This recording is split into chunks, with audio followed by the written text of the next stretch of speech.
Hello, and welcome to this week's top tip for wellbeing from me, Ian Haken. I'm the founder and chief director here at Yellow Brick Road. This week's tip is an effectiveness tip.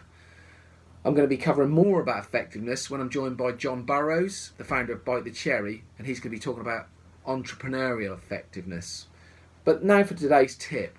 Today's tip is all about focusing on what's important rather than what's urgent. We get distracted sometimes by the urgency of things, and they're not necessarily not that important. They're not necessarily the things that are going to take us forward. So we really need to try and find our way to look for things that are not necessarily urgent but are important to get done.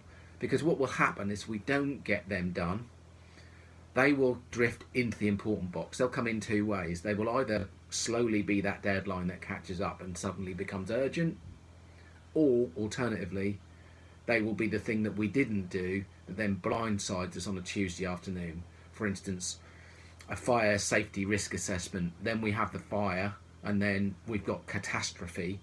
We've got a really urgent thing going on because we didn't do the things that we needed to do proactively to manage our risk against fire. Extreme example, I know, but that's the two ways that these things can blindside us.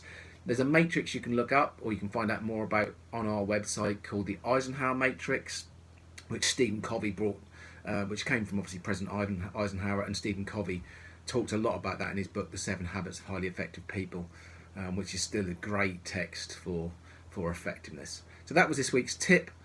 Try and focus on what's important, not necessarily urgent. I'll speak to you again soon. Thank you for watching.